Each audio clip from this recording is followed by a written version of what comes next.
Company ज्योति इन्वर्टेक के कचरा प्रबंधन में फेल होने के बाद वर्ष 2017 में इको ग्रीन एनर्जी को इसका जिम्मा सौंपा गया। इसको लेकर त्रिपक्षीय अनुबंध हुआ। इसमें पहला पक्ष नगर निगम, दूसरा नगर विकास शासन की ओर से CDS जल निगम और तीसरा इको ग्रीन थी। शुरुआत के 2 साल सही तरीके से काम करने के बाद कंपनी लापरवाह हो गई। इससे सिवरी प्लांट पर कूड़े का पहाड़ बनने लगा। इस समय यहाँ करीब 25 लाख मीट्रिक टन कूड़ा जमा हुआ। उत्तर प्रदेश की राजधानी लखनऊ में कड़ा प्रबंधन में पूरी तरह से फ्लॉप हो चुकी इको ग्रीन कंपनी को मंडलायुक्त रोशन जैकब ने टर्मिनेशन का नोटिस दे दिया है। मंडलायुक्त ने टर्मिनेशन नोटिस जारी करते हुए लिखा है कि चीनी कंपनी इको ग्रीन लखनऊ में कूड़ा प्रबंधन में पूरी तरह से लापरवाही और मनमाही कर रही है। नोटिस और जुर्माने के बावजूद भी कोई सुधार नहीं हुआ है। वर्ष 2020 से ही इको ग्रीन कंपनी को लखनऊ में हटाने की मांग होती रही है। सूत्र बताते हैं कि जल्दी इको ग्रीन कंपनी को हटाया जा सकता है, लेकिन जब उसे 2 मार्च को मंडलायुक्त रोशन जैकब के द्वारा टर्मिनेशन नोटिस दे दिया, तब को कंपनी के ऊपर नगर निगम इतना मेहरबान है।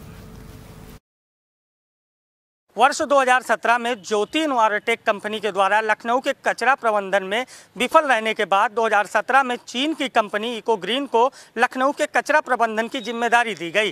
जिम्मेदारी देते समय जो करार हुआ था वो 3 पक्षीय हुआ था। पहला पक्ष नगर निगम का था, दूसरा पक्ष नगर विकास विभाग जल विभाग का CNDX था और तीसरा पक्ष था कंपनी इको ग्रीन। 3 पक्षीय समझौते में कहा गया था कि लखनऊ के कचरा कलेक्शन के साथ ही कचरे से बिजली भी बनाई जाएगी। बावजूद के लखनऊ से 28 किलोमीटर दूर सिवरी प्लांट पर कचरे का पहाड़ इकट्ठा होने लगा। कंपनी 2020 के बाद से ही काम करने में विफल साबित होने लगी। 2020 से ही कंपनी को हटाने की मांग होने लगी। नगर विकास विभाग के प्रमुख सचिव को भी इसके लिए पत्र भेजा गया था, लेकिन 2020 में कोई कार्रवाई नहीं हुई थी। 8 मार्च 2023 को यानी इसी महीने में मंडलायुक्त रोशन जैकब के द्वारा बर्खास्तगी की नोटिस जारी की गई। बावजूद इसके लगभग 22 दिन बीत जाने के बाद भी कंपनी लगातार मनमाने ढंग से कामकाज कर रही है। 1 सप्ताह और काम लेने का वादा किया गया और कहा गया कि उसके बाद नगर निगम खुद की व्यवस्था करेगा, लेकिन करोड़ों रुपए कलेक्शन करने वाले नगर निगम के पास कचरा कलेक्शन की व्यवस्था नहीं है। और भारत एक और जहां आत्मनिर्भर होने की बात करता है, वहीं राजधानी लखनऊ में कचरा प्रबंधन की जिम्मेदारी चीन की कंपनी के पास है, जो लगातार मनमानी कर रही है। अब देखने वाली बात यह होगी कि चीन की कंपनी इको ग्रीन के खिलाफ कब तक कार्रवाई होती है और लगातार कामकाज में विफल रहने के बाद कंपनी से कब कामकाज वापस लिया जाता है और कब अनुबंध खत्म किया जाता है।